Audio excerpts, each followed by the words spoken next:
Buenas noches a todos y bienvenidos a un espacio más de lecturas con Oniria. La noche de hoy estaremos haciendo la continuación de la lectura de El túnel de Ernesto Sábato. Mientras volvía a casa, profundamente deprimido, trataba de pensar con claridad. Mi cerebro es un hervidero, pero cuando me pongo nervioso, las ideas se me suceden como en un vertiginoso ballet. A pesar de lo cual, o quizá por eso mismo, he ido acostumbrándome a gobernarlas y ordenarlas rigurosamente. De otro modo, creo que no tardaría en volverme loco. Como dije, volví a casa en un estado de profunda depresión, pero no por eso dejé de ordenar y clasificar las ideas, pues sentí que era necesario pensar con claridad si no quería perder para siempre a la única persona que evidentemente había comprendido mi pintura. O ella entró en la oficina para hacer una gestión o trabajaba allí. No había otra posibilidad. Desde luego, esta última era la hipótesis más favorable. En este caso, al separarse de mí, se habría sentido trastornada y decidiría volver a su casa. Era necesario esperarla, pues al otro día, frente a la entrada. Analicé luego la otra posibilidad, la gestión. Podría haber sucedido que, trastornada por el encuentro, hubiera vuelto a la casa y decidido dejar la gestión para otro día. También en este caso correspondía esperarla en la entrada. Estas dos eran las posibilidades favorables. La otra era terrible. La gestión había sido hecha mientras yo llegaba al edificio y durante mi aventura de ida y vuelta en el ascensor. Es decir, que nos habíamos cruzado sin vernos. El tiempo de todo este proceso era muy breve y era muy improbable que las cosas hubieran sucedido de este modo, pero era posible. Bien podría consistir la famosa gestión en entregar una carta, por ejemplo. En tales condiciones creí inútil volver al otro día a esperar. Había, sin embargo, dos posibilidades favorables y me aferré a ellas con desesperación. Llegué a mi casa con una mezcla de sentimientos. Por un lado, cada vez que pensaba en la frase que ella había dicho, la recuerdo constantemente, mi corazón latía con violencia y sentí que se me abría una oscura pero vasta y poderosa perspectiva. Intuí que una gran fuerza, hasta ese momento dormida, se desencadenaría en mí. Por otro lado, imaginé que podía pasar mucho tiempo antes de volver a encontrarla. Era necesario encontrarla. Me encontré diciendo en voz alta, varias veces, es necesario, es necesario. Al otro día, temprano, estaba ya parado frente a la puerta de entrada de las oficinas de té. Entraron todos los empleados, pero ella no apareció. Era claro que no trabajaba allí, aunque restaba la débil hipótesis de que hubiera enfermado y no fuese a la oficina por varios días. Quedaba, además, la posibilidad de la gestión, de manera que decidí esperar toda la mañana en el café de la esquina. Había ya perdido toda esperanza. Serían alrededor de las 11:30, cuando la vi salir de la boca del subterráneo. Terriblemente agitado, me levanté de un salto y fui a su encuentro. Cuando ella me vio, se detuvo como si de pronto se hubiera convertido en piedra. Era evidente que no contaba con semejante aparición. Era curioso, pero la sensación de que mi mente había trabajado con un rigor férreo me daba una energía inusitada. Me sentía fuerte, estaba poseído por una decisión viril y dispuesto a todo. Tanto que la tomé del brazo casi con brutalidad y, sin decir una sola palabra, la arrastré por la calle San Martín en dirección a la plaza.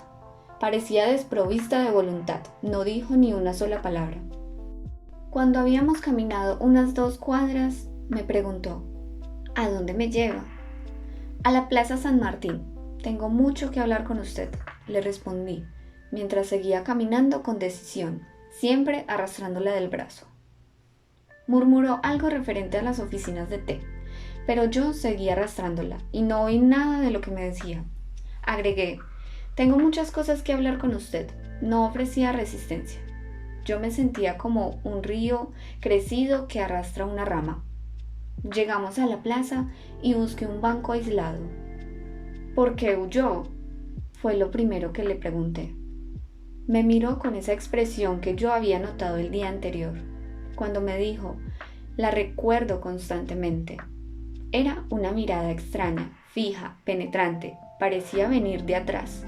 Esa mirada me recordaba algo, unos ojos parecidos, pero no podía recordar dónde los había visto.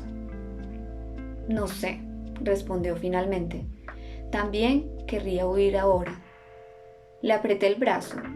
Prométame que no se irá nunca más. La necesito mucho, le dije. Volvió a mirarme como si me escrutara, pero no hizo ningún comentario. Después fijó sus ojos en un árbol lejano. De perfil no me recordaba nada. Su rostro era hermoso, pero tenía algo duro. El pelo era largo y castaño. Físicamente no aparentaba mucho más de 26 años, pero existía en ella algo que sugería edad, algo típico de una persona que ha vivido mucho, no canas ni ninguno de esos indicios puramente materiales, sino algo indefinido y seguramente de orden espiritual.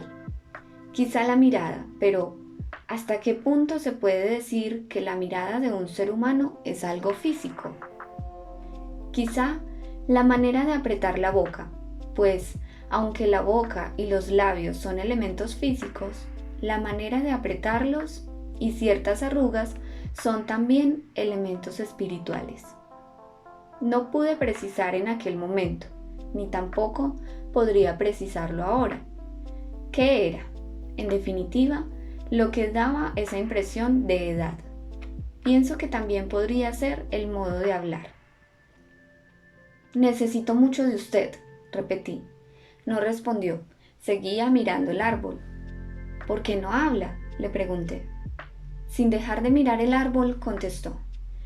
Yo no soy nadie. Usted es un gran artista. No veo para qué me puede necesitar.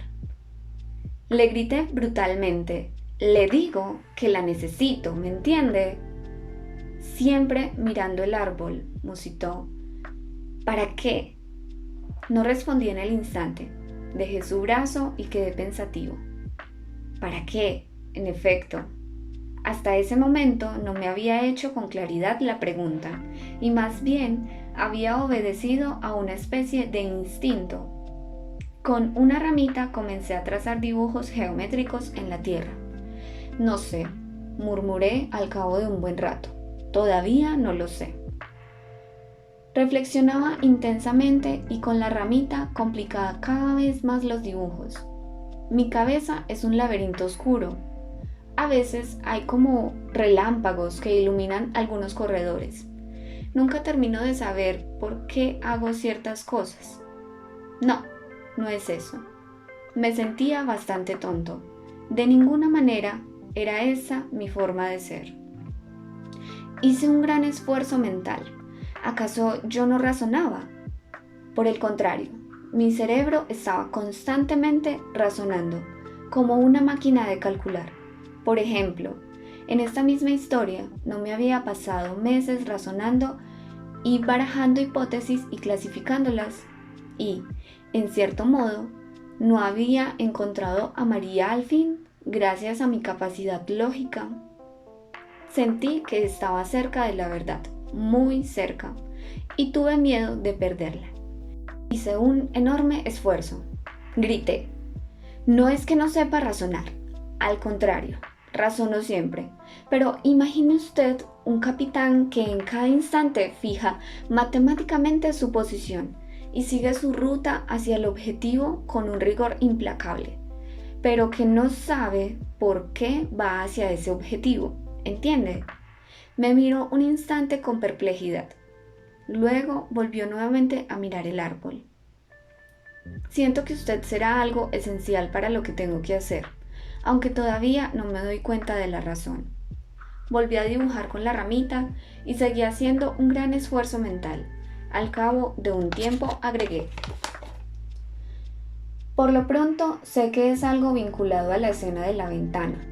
Usted ha sido la única persona que le ha dado importancia. Yo no soy crítico de arte, murmuró. Me enfurecí y grité. No me hable de esos cretinos. Se dio vuelta sorprendido. Yo bajé entonces la voz y le expliqué por qué no creía en los críticos del arte. En fin, la teoría del bisturí y todo eso. Me escuchó siempre sin mirarme y cuando yo terminé comentó: Usted se queja, pero los críticos siempre lo han elogiado. Me indigné. Peor para mí, no comprende. Es una de las cosas que me han amargado y que me han hecho pensar que ando por el mal camino. Fíjese, por ejemplo, lo que ha pasado en este salón. Ni uno solo de esos charlatanes se dio cuenta de la importancia de esa escena. Hubo una sola persona que le ha dado importancia: usted. Y usted no es un crítico. No, en realidad hay otra persona que le ha dado importancia, pero negativa. Me lo ha reprochado. La tiene aprensión, casi asco. En cambio, usted, siempre mirando hacia adelante, dijo lentamente: y no podía ser que yo tuviera la misma opinión. ¿Qué opinión? La de esa persona. La miré ansiosamente, pero su cara de perfil era inescrutable. Con sus mandíbulas apretadas, respondí con firmeza: Usted piensa como yo. ¿Y qué es lo que piensa usted? No sé. Tampoco podría responder a esa pregunta. Mejor podría decirle que usted siente como yo. Usted miraba aquella escena como la habría podido mirar yo en su lugar. No sé qué piensa, y tampoco sé lo que yo pienso, pero sé que piensa como yo. Pero entonces, ¿usted no piensa sus cuadros? Antes los pensaba mucho, los construía como se construye una casa, pero en esa escena no. Sentía que debía pintarla así, sin saber bien por qué. Y sigo sin saber. En realidad, no tiene nada que ver con el resto del cuadro, y hasta creo que uno de esos idiotas me lo hizo notar. Estoy caminando a tientas y necesito su ayuda, porque sé que siente como yo. No sé exactamente lo que piensa usted. Comenzaba a impacientarme. Le respondí secamente: no le digo que no sé lo que pienso. Si pudiera decir con palabras claras lo que siento, sería casi como pensar claro. ¿No es cierto? Sí, es cierto. Me callé un momento y pensé, tratando de ver claro. Después agregué: podría decirse que toda mi obra anterior es más superficial. ¿Qué obra anterior?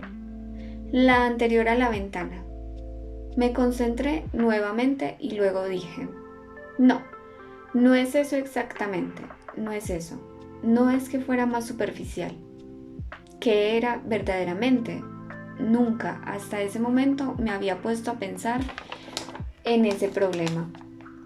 Ahora me daba cuenta hasta qué punto había pintado la escena de la ventana como un sonámbulo. No, no es que fuera más superficial, agregué, como hablando para mí mismo. No sé todo esto que tiene que ver con la humanidad en general, ¿comprende? Recuerdo que días antes de pintarla había leído que en un campo de concentración alguien pidió de comer y lo obligaron a comerse una rata viva. A veces creo que nada tiene sentido.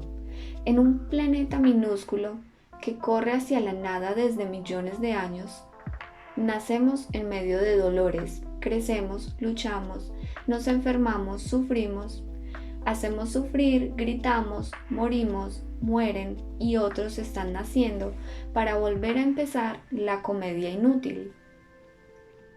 ¿Sería eso, verdaderamente? Me quedé reflexionando en esa idea de la falta de sentido. Toda nuestra vida será una serie de gritos anónimos en un desierto de astros indiferentes. Ella seguía en silencio. Esa escena de la playa me da miedo, agregué después de un largo rato. Aunque sé que es algo más profundo. No, Más bien quiero decir que me representa más profundamente a mí. Eso es. No es un mensaje claro, todavía. No, pero me representa profundamente a mí. Oí que ella decía, un mensaje de desesperanza, quizá. La miré ansiosamente. Sí, respondí. Me parece que un mensaje de desesperanza. ¿Ve cómo usted sentía como yo? Después de un momento preguntó, ¿y le parece elogiable un mensaje de desesperanza? La observé con sorpresa. No, repuse, me parece que no. ¿Y usted qué piensa? Quedó un tiempo bastante largo sin responder. Por fin volvió la cara y su mirada se clavó en mí. La palabra elogiable no tiene nada que hacer aquí, dijo, como contestando a su propia pregunta. Lo que importa es la verdad. ¿Y usted cree que esa escena es verdadera? Pregunté. Casi con dureza afirmó. Claro que es verdadera. Miré ansiosamente su rostro duro, su mirada dura. ¿Por qué esa dureza? Me preguntaba. ¿Por qué? Quizás sintió mi ansiedad, mi necesidad de comunión. ¿Por qué por un instante su mirada se ablandó y pareció ofrecerme un puente? Pero sentí que era un puente transitorio y frágil colgado sobre un abismo. Con una voz también diferente, agregó, pero no sé qué ganará con verme. Hago mal a todos los que se me acercan. Quedamos en vernos pronto. Me dio vergüenza decirle que deseaba verla al otro día o que deseaba seguir viéndola allí mismo y que ella no debería separarse ya nunca de mí. A pesar de que mi memoria es sorprendente, tengo de pronto lagunas inexplicables. No sé ahora qué le dije en aquel momento, pero recuerdo que ella me respondió que debía irse. Esa misma noche le hablé por teléfono. Me atendió una mujer. Cuando le dije que quería hablar con la señora María Iribarne, pareció vacilar un segundo, pero luego dijo que iría a ver si estaba. Casi instantáneamente oí la voz de María, pero con un tono casi oficinesco, que me produjo un vuelco. Necesito verla, María, le dije. Desde que nos separamos he pensado constantemente en usted, cada segundo. Me detuve temblando. Ella no contestaba. ¿Por qué no contesta?, le dije con nerviosidad creciente. Espera un momento, respondió. Oí que dejaba el tubo. A los pocos instantes oí de nuevo su voz, pero esta vez su voz verdadera. Ahora también ella parecía estar temblando. No podía hablar, me explicó. ¿Por qué? Acá entra y sale mucha gente. ¿Y ahora cómo puede hablar? Porque cerré la puerta. Cuando cierro la puerta, saben que no deben molestarme. Necesito verla, María, repetí con violencia. No he hecho otra cosa que pensar en usted desde el mediodía. Ella no respondió. ¿Por qué no responde? Castel, comenzó con indecisión. No me diga Castel, grité indignado. Juan Pablo, dijo entonces con timidez.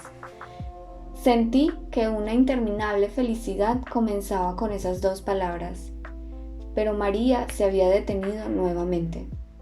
¿Qué pasa?, pregunté. ¿Por qué no habla? Yo también, musitó. ¿Yo también qué?, pregunté con ansiedad. Que yo también no he hecho más que pensar. ¿Pero pensar en qué?, seguí preguntando insaciable. En todo, ¿cómo en todo? ¿En qué? En lo extraño que es todo esto. Lo de su cuadro, el encuentro de ayer, lo de hoy, qué sé yo. La imprecisión siempre me ha irritado. Sí, pero yo le he dicho que no he dejado de pensar en usted, respondí. Usted no me dice que haya pensado en mí. Pasó un instante. Luego respondió. Le digo que he pensado en todo. No ha dado detalles. Es que todo es tan extraño. Ha sido tan extraño. Estoy tan perturbada. Claro que pensé en usted. Mi corazón golpeó. Necesitaba detalles. me emocionan los detalles, no las generalidades. ¿Pero cómo? ¿Cómo? Pregunté con creciente ansiedad. Yo he pensado en cada uno de sus rasgos, en su perfil, cuando miraba el árbol, en su pelo castaño, en sus ojos duros y cómo de pronto se hacen blandos, en su forma de caminar. Tengo que cortar, me interrumpió. Viene gente. La llamaré mañana temprano, alcancé a decir con desesperación. Bueno, respondió rápidamente. Pasé una noche agitada. No pude dibujar ni pintar, aunque intenté muchas veces empezar algo. Salí a caminar y de pronto me encontré en la calle Corrientes. Me pasaba algo muy extraño. Miraba con simpatía a todo el mundo. Creo haber dicho que me he propuesto hacer este relato en forma totalmente imparcial y ahora daré la primera prueba, confesando uno de mis peores defectos. Siempre he mirado con antipatía y hasta con asco a la gente, sobre todo a la gente amontonada. Nunca he soportado las playas en verano. Algunos hombres, algunas mujeres aisladas me fueron muy queridos, por otros sentí admiración. No soy envidioso. Por otros tuve verdadera simpatía. Por los chicos siempre tuve ternura y compasión, sobre todo cuando, mediante un esfuerzo mental, trataba de olvidar que al fin serían hombres como los demás. Pero, en general, la humanidad me pareció siempre detestable. No tengo inconvenientes en manifestar que a veces me impedía comer en todo el día o me impedía pintar durante una semana el haber observado un rasgo. Es increíble hasta qué punto la codicia, la envidia, la petulancia, la grosería, la avidez y, en general, todo ese conjunto de atributos que forman la condición humana pueden verse en una cara, en una manera de caminar, en una mirada. Me parece natural que después de un encuentro así uno no tenga ganas de comer, de pintar ni aún de vivir. Sin embargo, quiero hacer constar que no me enorgullezco de esta característica. Sé que es una muestra de soberbia y sé también que mi alma ha albergado muchas veces la codicia, la petulancia, la avidez y la grosería. Pero he dicho que me propongo a narrar esta historia con entera imparcialidad y así lo haré. Esa noche, pues, mi desprecio por la humanidad parecía abolido, o por lo menos transitoriamente ausente. Entré en el café Marsotto. Supongo que ustedes saben que la gente va allí a oír tangos, pero a oírlos como un creyente en Dios oye la Pasión según San Mateo. A la mañana siguiente, a eso de las 10, llamé por teléfono. Me atendió la misma mujer del día anterior. Cuando pregunté por la señorita María Iribarne, me dijo que esa misma mañana había salido para el campo. Me quedé frío. ¿Para el campo?, pregunté. Sí, señor. ¿Usted es el señor Castel? Sí, soy Castel. Dejo una carta para usted acá. Que perdone, pero no tenía su dirección. Me había hecho tanto a la idea de verla ese mismo día y esperaba cosas tan importantes de ese encuentro que este anuncio me dejó anonado. Se me ocurrieron una serie de preguntas. ¿Por qué había resuelto ir al campo? Evidentemente, esta resolución había sido tomada después de nuestra conversación telefónica, porque si no, me habría dicho algo acerca del viaje y, sobre todo, no habría aceptado mi sugestión de hablar por teléfono a la mañana siguiente. Ahora bien, si esa resolución era posterior a la conversación por teléfono, sería también consecuencia de esa conversación. Y si era consecuencia, ¿por qué? ¿Quería huir de mí una vez más? ¿Temía el inevitable encuentro del otro día? Este inesperado viaje al campo despertó la primera duda. Como sucede siempre, empecé a encontrar sospechosos detalles anteriores a los que antes no había dado importancia. ¿Por qué esos cambios de voz en el teléfono el día anterior? quiénes eran esas gentes que entraban y salían y que le impedían hablar con naturaleza. Además, eso probaba que ella era capaz de simular. ¿Y por qué vaciló esa mujer cuando pregunté por la señorita Iribarne? Pero una frase sobre todo que se me había grabado como con ácido. Cuando cierro la puerta, saben que no deben molestarme. Pensé que alrededor de María existían muchas sombras. Estas reflexiones me las hice por primera vez mientras corría a su casa. Era curioso que ella no hubiera averiguado mi dirección. Yo, en cambio, conocía ya su dirección y su teléfono. Vivía en la calle Posadas, casi en la esquina de Seaver. Cuando llegué al 5º piso y toqué el timbre, sentí una gran emoción. Abrió la puerta un mucamo que debía de ser polaco o algo por el estilo, y cuando di mi nombre me hizo pasar a una salita llena de libros. Las paredes estaban cubiertas de estantes hasta el techo, pero también había montones de libros encima de 2 mesitas y hasta de un sillón. Me llamó la atención el tamaño excesivo de muchos volúmenes.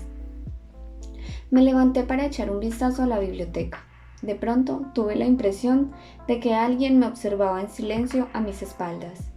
Me di vuelta y vi a un hombre en el extremo opuesto de la salita. Era alto, flaco, tenía una hermosa cabeza. Sonreía mirando hacia donde yo estaba, pero en general sin precisión. A pesar de que tenía los ojos abiertos, me di cuenta de que era ciego. Entonces me expliqué el tamaño anormal de los libros. «Usted es Castell, ¿no?», me dijo con cordialidad, extendiéndome la mano. «Sí, señor Iribarne», respondí entregándole mi mano con perplejidad, mientras pensaba qué clase de vinculación familiar podía haber entre María y él. Al mismo tiempo que me hacía señas de tomar asiento, sonrió con una ligera expresión de ironía y agregó: «No me llame Iribarne y no me diga señor. Soy Allende, marido de María». Acostumbrado a valorizar y quizá a interpretar los silencios, añadió inmediatamente: «María usa siempre su apellido de soltera». Yo estaba como estatua. María me ha hablado mucho de su pintura. Como quedé ciego hace pocos años, todavía puedo imaginar bastante bien las cosas. Parecía como si quisiera disculparse de su ceguera. Yo no sabía qué decir, como ansiaba estar solo en la calle para pensar en todo. Sacó una carta de un bolsillo y me la alcanzó. «Acá está la carta», dijo con sencillez, como si no tuviera nada de extraordinario. Tomé la carta e iba a guardarla cuando el ciego agregó, como si no hubiera visto mi actitud: «Léala, no más. Aunque siendo de María no debe de ser nada urgente». Yo temblaba. Abrí el sobre mientras él encendía un cigarrillo. Después de haberme ofrecido uno, saqué la carta. Decía una sola frase: «Yo también pienso en usted, María». Cuando el ciego oyó doblar el papel, preguntó: «Nada urgente, supongo». Hice un gran esfuerzo y respondí: «No, nada urgente».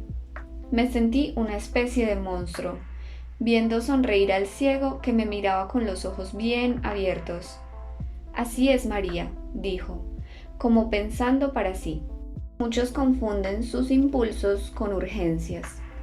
María hace, efectivamente, con rapidez, cosas que no cambian la situación. ¿Cómo le explicaré? Miró abstraído hacia el suelo, como buscando una explicación más clara.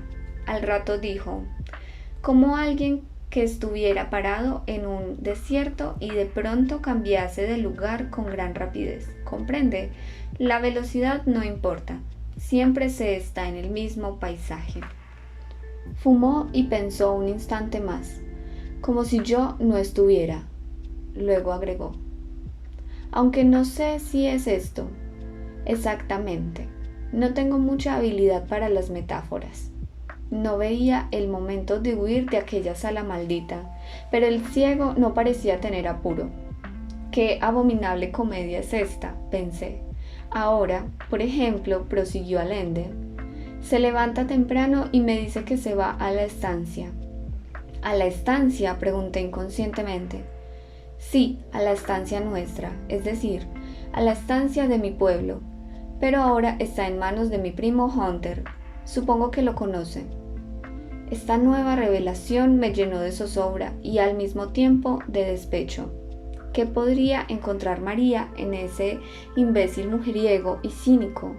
Traté de tranquilizarme, pensando que ella no iría a la estancia por Hunter, sino simplemente porque podría gustarle la soledad del campo y porque la estancia era de la familia. Pero quedé muy triste. He oído hablar de él, dije con amargura. Antes de que el ciego pudiese hablar, agregué con brusquedad. Tengo que irme. Caramba, cómo lo lamento, comentó Allende. Espero que volvamos a vernos. Sí, naturalmente, dije. Me acompañó hasta la puerta, le di la mano y salí corriendo. Mientras bajaba en el ascensor me repetía con rabia. ¡Qué abominable comedia es esta!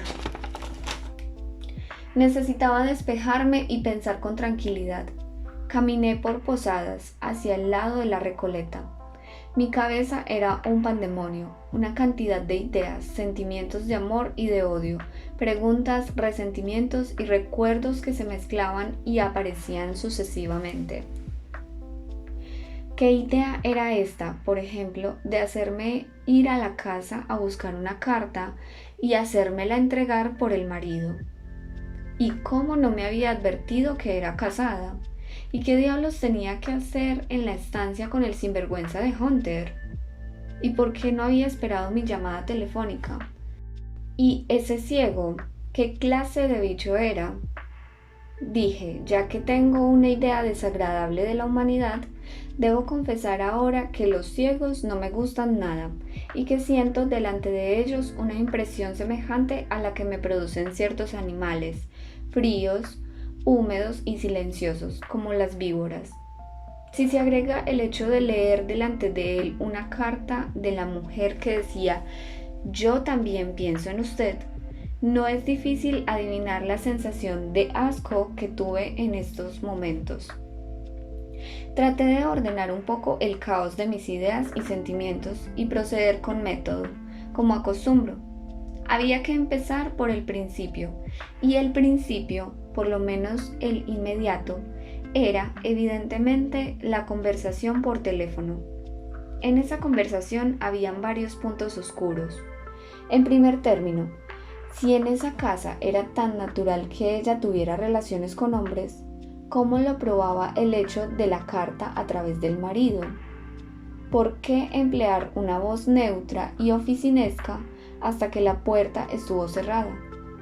Luego, ¿qué significa esa aclaración de que, cuando está la puerta cerrada, saben que no deben molestarme? Por lo visto, era frecuente que ella se encerraba para hablar por teléfono, pero no era creíble que se encerrase para tener conversaciones triviales con personas amigas de la casa. Había que suponer que era para tener conversaciones semejantes a la nuestra. Pero entonces había en su vida otras personas como yo. ¿Cuántas eran y quiénes eran? Primero pensé en Hunter, pero lo excluí enseguida. ¿A qué hablar por teléfono si podía verlo en la estancia cuando quisiera? ¿Quiénes eran los otros en ese caso? Pensé si con esto liquidaba el asunto telefónico. No quedaba terminado. Subsistía el problema de su contestación a mi pregunta precisa. Observé con amargura que cuando yo le pregunté si había pensado en mí, después de tantas vaguedades solo contestó: «No le he dicho que he pensado en todo». Esto de contestar con una pregunta no promete mucho. En fin, la prueba de que esa respuesta no fue clara era que ella misma, al otro día o esa misma noche, creyó necesario responder en forma bien precisa con una carta. «Pasemos a la carta», me dije. Saqué la carta del bolsillo y la volví a leer. Acción que al primer parecer obedece a una causa sencilla. Casi siempre hay debajo móviles más complejos. Un ejemplo de todos los días. La gente que da limosnas, en general, se considera que es más generosa y mejor que la gente que no da. Me permitiré tratar con el mayor desdén esta teoría simplista. Cualquiera sabe que no se resuelve el problema de un mendigo auténtico, con un peso o un pedazo de pan. Solamente se resuelve el problema psicológico del señor que compra así, por casi nada, su tranquilidad espiritual y su título de generoso. Júzguese hasta qué punto esa gente es mezquina cuando no se decide a gastar más de un peso por día para asegurar su tranquilidad espiritual y la idea reconfortante y vanidosa de su bondad. Cuánta más pureza de espíritu y cuánto más valor se requiere para sobrellevar la existencia de la miseria humana sin esta hipócrita y usuaria operación. Pero volvamos a la carta. Solamente un espíritu superficial podría quedarse con la misma hipótesis, pues se derrumba al menor análisis. María quería hacerme saber que era casada para que yo viese la inconveniencia de seguir adelante. Muy bonito, pero ¿por qué en ese caso recurrir a un procedimiento tan engorroso y cruel? ¿No podría habérmelo dicho personalmente y hasta por teléfono? ¿No podría haberme escrito de no tener valor para decírmelo? Quedaba todavía un argumento tremendo. ¿Por qué la carta en ese caso no decía que era casada, como yo lo podía ver? Y no rogaba que tomara nuestras relaciones en un sentido más tranquilo. No, señores, por el contrario, la carta era una carta destinada a consolidar nuestras relaciones, a alentarlas y a conducirlas por el camino más peligroso. Quedaban, al parecer, las hipótesis patológicas. ¿Era posible que María sintiera placer en emplear a Allende de intermediario? ¿O era él quien buscaba esas oportunidades? ¿O el destino se había divertido juntando dos seres semejantes? De pronto me arrepentí de haber llegado a esos extremos, con mi costumbre de analizar indefinidamente hechos y palabras. Recordé la mirada de María fija en el árbol de la plaza, mientras oía mis opiniones. Recordé su timidez, su primera huida, y una desbordante ternura hacia ella comenzó a invadirme. Me pareció que era una frágil criatura en medio de un mundo cruel, lleno de fealdad y miseria. Sentí lo que muchas veces había sentido desde aquel momento del salón, que era un ser semejante a mí. Olvidé mis áridos razonamientos, mis deducciones feroces. Me dediqué a imaginar su rostro, su mirada, esa mirada que me recordaba algo que no podía precisar, su forma profunda y melancólica de razonar. Sentí que el amor anónimo que yo había alimentado durante años de soledad se había concentrado en María. ¿Cómo podía pensar cosas tan absurdas? Traté de olvidar, pues, todas mis estúpidas deducciones acerca del teléfono, la carta, la estancia, Hunter, pero no pude. Los días siguientes fueron agitados. En mi precipitación no había preguntado cuándo volvería María de la estancia. El mismo día de mi visita volví a hablar por teléfono para averiguarlo. La mucama me dijo que no sabía nada, entonces le pedí la dirección de la estancia. Esa misma noche escribí una carta desesperada, preguntándole la fecha de su regreso y pidiéndole que me hablara por teléfono en cuanto llegase a Buenos Aires o que me escribiese. Fui hasta el correo central y la hice certificar para disminuir al mínimo los riesgos. Como decía, pasé unos días muy agitados y 1000 veces volvieron a mi cabeza las ideas oscuras que me atormentaban después de la visita a la calle Posadas. Tuve este sueño. Visitaba de noche una vieja casa solitaria. Era una casa en cierto modo conocida e infinitamente ansiada por mí desde la infancia, de manera que al entrar en ella me guiaban algunos recuerdos.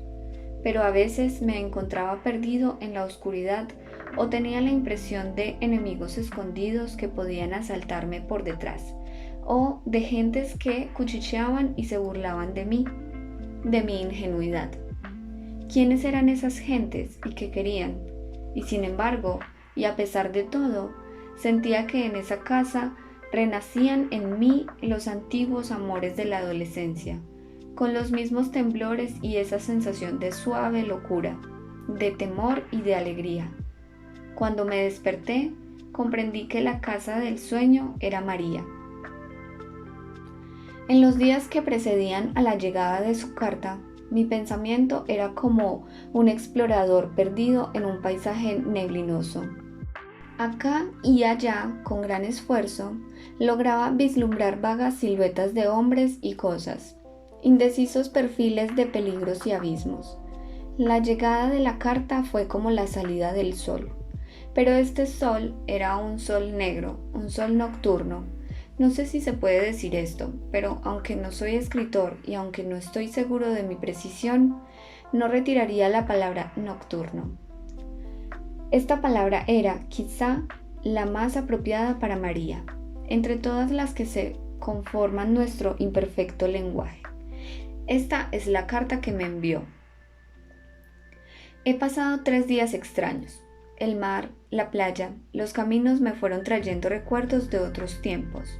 No solo imágenes, también voces, gritos y largos silencios de otros días. Es curioso, pero vivir consiste en construir futuros recuerdos. Ahora mismo, aquí frente al mar, sé que estoy preparando recuerdos minuciosos, que alguna vez me traerán la melancolía y la desesperanza. El mar está ahí, permanente y rabioso, mi llanto de entonces, inútil, también inútiles mis esperas en la playa solitaria, mirando tenazmente al mar. ¿Has adivinado y pintado este recuerdo mío o has pintado el recuerdo de muchos seres como vos y yo? Pero ahora tu figura se interpone.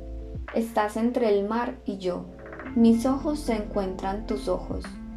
Estás quieto y un poco desconsolado. Me miras como pidiendo ayuda. María. Cuánto la comprendía y qué maravillosos sentimientos crecieron en mí con esa carta. Hasta el hecho de tutearme de pronto me dio una certeza de que María era mía y solamente mía. Estás entre el mar y yo. Allí no existía otro, estábamos solos nosotros dos, como lo intuí desde el momento en que ella miró la escena de la ventana. En verdad, ¿cómo podía no tutearme si nos conocíamos desde siempre, desde 1000 años atrás?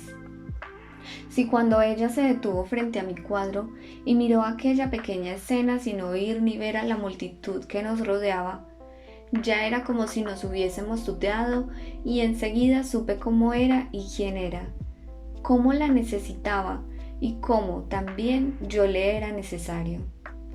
Ah, y sin embargo te maté.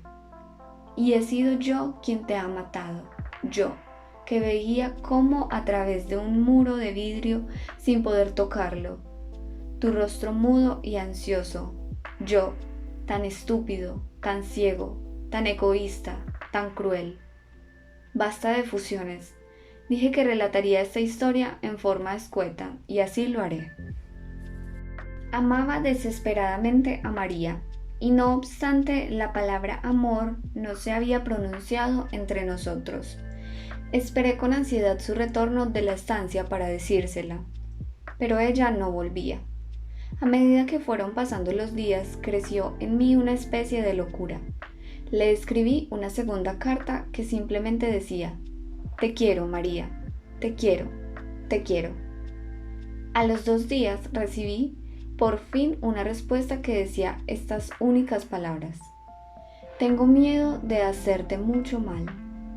Le contesté en el mismo instante: no me importa lo que puedas hacerme. Si no pudiera amarte, me moriría. Cada segundo que paso sin verte es una interminable tortura. Pasaron días atroces, pero la contestación de María no llegó. Desesperado escribí: estás pisoteando este amor. Al otro día, por teléfono, oí su voz, remota y temblorosa, excepto la palabra María, pronunciada repetidamente. No atiné a decir nada, ni tampoco me habría sido posible. Mi garganta estaba contraída de tal modo que no podía hablar distintamente. Ella me dijo: vuelvo mañana a Buenos Aires, te hablaré apenas llegue. Al otro día, en la tarde, me habló desde su casa. Te quiero ver enseguida, dije.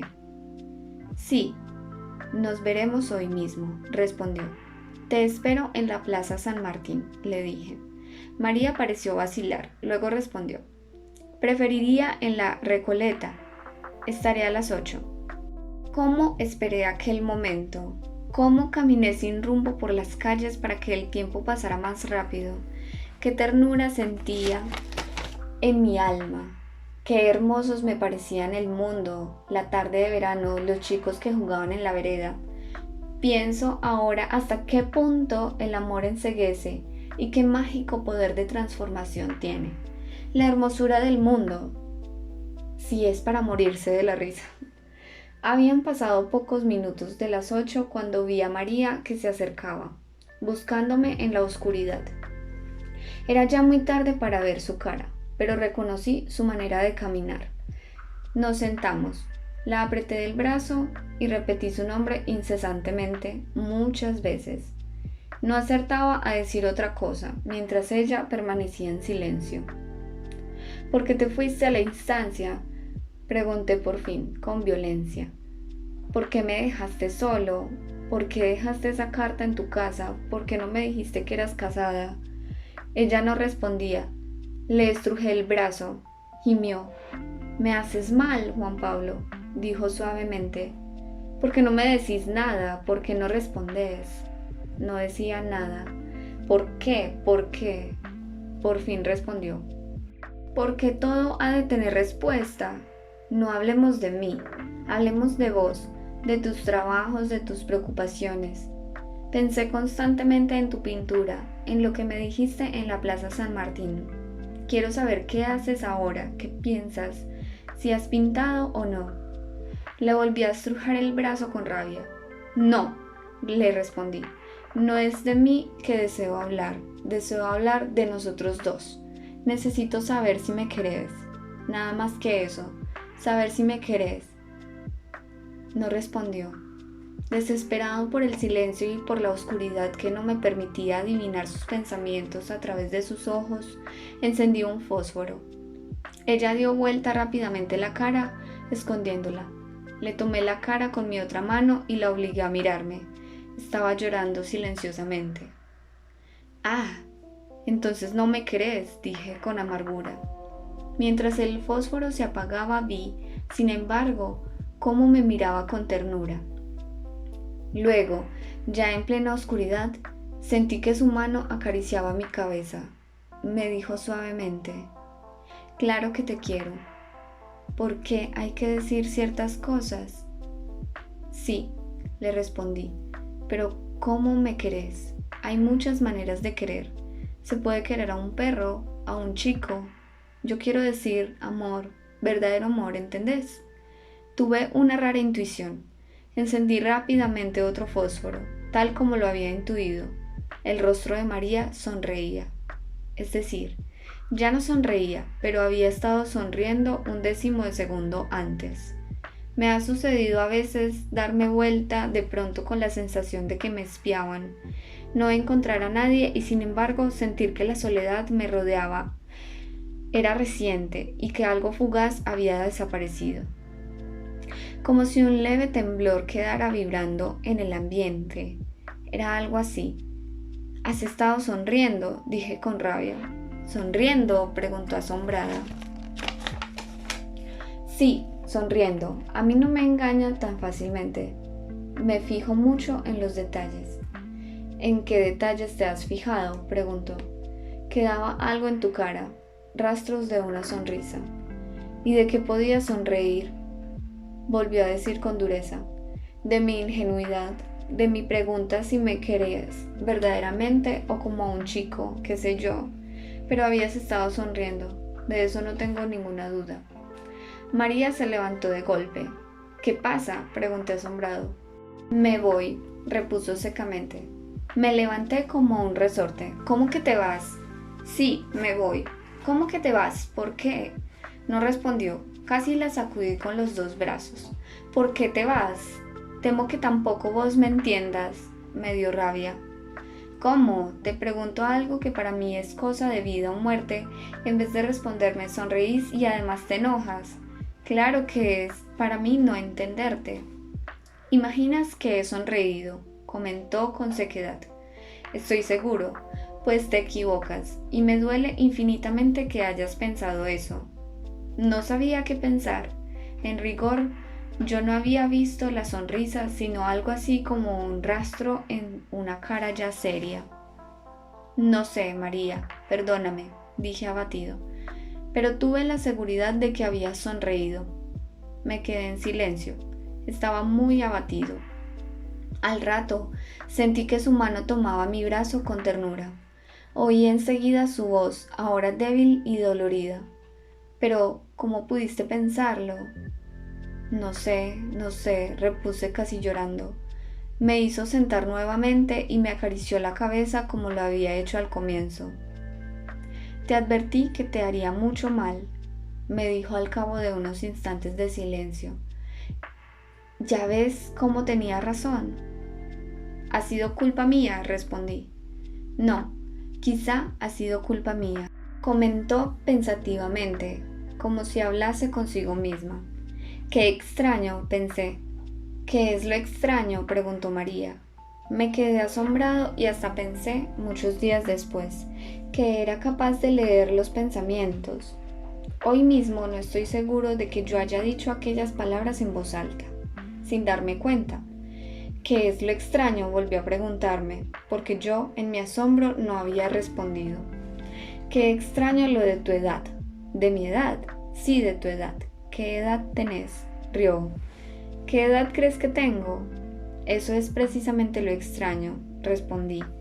La primera vez que te vi me pareciste una muchacha de unos 26 años. ¿Y ahora? No. Ya al comienzo estaba perplejo porque algo no físico me hacía pensar. ¿Qué te hacía pensar? Me hacía pensar en muchos años. A veces siento como si yo fuera un niño a tu lado. ¿Qué edad tenés vos? 38 años. Sos muy joven realmente. Me quedé perplejo. No porque creyera que mi edad fuese excesiva, sino porque, a pesar de todo, yo debía de tener muchos más años que ella. Porque, de cualquier modo, no era posible que tuviese más de 26 años. Muy joven, repitió, adivinando quizá mi asombro. ¿Y vos, qué edad tenés?, insistí. ¿Qué importancia tiene eso?, respondió seriamente. ¿Y por qué me has preguntado mi edad?, dije casi irritado. Esta conversación es absurda, replicó. Todo esto es una tontería. Me asombra que te preocupes por cosas así. Yo preocupándome de cosas así. Nosotros teniendo semejante conversación. En verdad, ¿cómo podía pasar todo eso? Estaba tan perplejo que había olvidado la causa de la pregunta inicial. No, mejor dicho, no había investigado la causa de la pregunta inicial. Solo en mi casa, horas después, llegué a darme cuenta del significado profundo de esta conversación aparentemente tan trivial. Durante más de un mes nos vimos casi todos los días. No quiero rememorar en detalle todo lo que sucedió en ese tiempo, a la vez maravilloso y horrible. Hubo demasiadas cosas tristes para que desee rehacerlas en el recuerdo. María comenzó a venir al taller. La escena de los fósforos, con pequeñas variaciones, se había reproducido 2 o 3 veces y yo vivía obsesionado con la idea de que su amor era, en el mejor de los casos, amor de madre o amor de hermana. De modo que la unión física se me aparecía como una garantía de verdadero amor. Diré desde ahora que esa idea fue una de las tantas ingenuidades mías. Una de esas ingenuidades que seguramente hacían sonreír a María a mis espaldas. Lejos de tranquilizarme, el amor físico me perturbó más. Trajo nuevas y torturantes dudas, dolorosas escenas de incomprensión, crueles experimentos con María. Las horas que pasamos en el taller son horas que nunca olvidaré. Mis sentimientos durante todo ese periodo oscilaron entre el amor más puro y el odio más desenfrenado. Ante las contradicciones y las inexplicables actitudes de María, de pronto me acometía la duda de que todo era fingido. Por momentos parecía una adolescente púdica y de pronto se me ocurría que era una mujer cualquiera. Y entonces un largo cortejo de dudas desfilaba por mi mente. ¿Dónde? ¿Cómo? ¿Quiénes? ¿Cuándo? En tales ocasiones no podía evitar la idea de que María representaba la más sutil y atroz de las comedias y de que yo era, entre sus manos, como un ingenuo chiquillo al que se engañaba con cuentos fáciles para que coma o duerma. A veces me acometía un frenético pudor. Corría a vestirme y luego me lanzaba a la calle, a tomar fresco y a rumiar mis dudas y apresiones. Otros días, en cambio, mi reacción era positiva y brutal. Me echaba sobre ella, le agarraba los brazos como con tenazas, se los retorcía y le clavaba la mirada en sus ojos, tratando de forzarle garantías de amor, de verdadero amor. Pero nada de todo esto es exactamente lo que quiero decir. Debo confesar que yo mismo no sé lo que quiero decir con eso del amor verdadero, y lo curioso es que, aunque empleé muchas veces esa expresión en los interrogatorios, nunca hasta hoy me puse a analizar a fondo su sentido. ¿Qué quería decir? Un amor que incluyera la pasión física. Quizá la buscaba en mi desesperación de comunicarme más firmemente con María. Yo tenía la certeza de que, en ciertas ocasiones, lográbamos comunicarnos, pero en forma tan sutil, tan pasajera, tan tenue, que luego quedaba más desesperadamente, solo que antes, con esa imprecisa insatisfacción que experimentamos al querer reconstruir ciertos amores de un sueño. Sé que, de pronto, logramos algunos momentos de comunión, y el estar juntos atenuaba la melancolía que siempre acompaña a esas sensaciones, seguramente causada por la esencial incomunicabilidad de esas fugaces bellezas. Bastaba que nos miráramos para saber qué estábamos pensando, o, mejor dicho, sintiendo lo mismo. Claro que pagábamos cruelmente esos instantes, porque todo lo que sucedía después parecía grosero o torpe. Cualquier cosa que hiciéramos, hablar, tomar café, era doloroso, pues señalaba hasta qué punto eran fugaces esos instantes de comunidad, y lo que era mucho peor, causaban nuevos distanciamientos porque yo la forzaba, en la desesperación de consolidar de algún modo esa fusión, a unirnos corporalmente. Solo lográbamos confirmar la imposibilidad de prolongarla o consolidarla mediante un acto material, pero ella agravaba las cosas porque, quizá en su deseo de borrarme esa idea fija, aparentaba sentir un verdadero y casi increíble placer. Y entonces venían las escenas de vestirme rápidamente y huir a la calle, o de apretarle brutalmente los brazos y querer forzarle confesiones sobre la veracidad de sus sentimientos y sensaciones. Y todo era tan atroz que cuando ella intuía que nos acercábamos al amor físico, trataba de rehuirlo. Al final había llegado a un completo escepticismo y trataba de hacerme comprender que no solamente era inútil para nuestro amor, sino hasta pernicioso. Con esta actitud solo lograba aumentar mis dudas acerca de la naturaleza de su amor, puesto que yo me preguntaba si ella no habría estado haciendo la comedia y entonces poder ella arguir que el vínculo físico era pernicioso y de ese modo evitarlo en el futuro. siendo la verdad que lo detestaba desde el comienzo y, por lo tanto, que era fingido su placer. Naturalmente, sobrevenían otras peleas y era inútil que ella tratara de convencerme. Solo conseguía enloquecerme con nuevas y más sutiles dudas.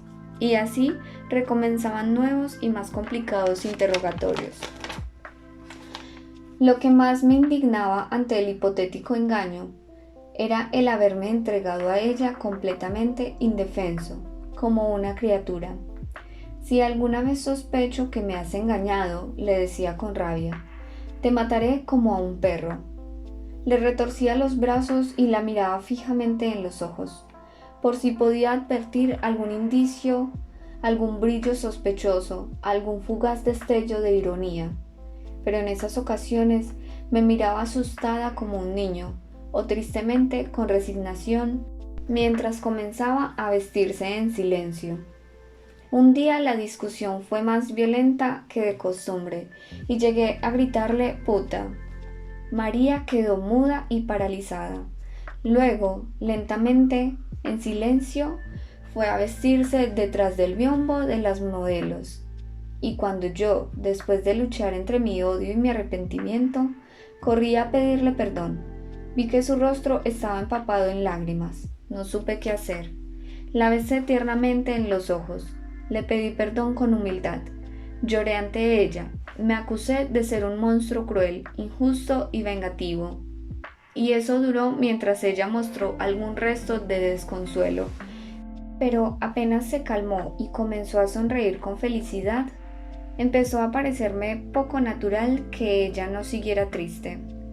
Podía tranquilizarse, pero era sumamente sospechoso que se entregase a la alegría después de haberle gritado una palabra semejante, y comenzó a parecerme que cualquier mujer debe sentirse humillada al ser calificada así, hasta las propias prostitutas. Pero ninguna mujer podría volver tan pronto a la alegría a menos de haber cierta verdad en aquella calificación. Escenas semejantes se repetían casi todos los días. A veces terminaban en una calma relativa y salíamos a caminar por la Plaza Francia como dos adolescentes enamorados. Pero esos momentos de ternura se fueron haciendo más raros y cortos, como inestables momentos de sol en un cielo cada vez más tempestuoso y sombrío. Mis dudas y mis interrogatorios fueron envolviéndolo todo, como una liana que fuera enredando y ahogando los árboles de un parque en una monstruosa trama.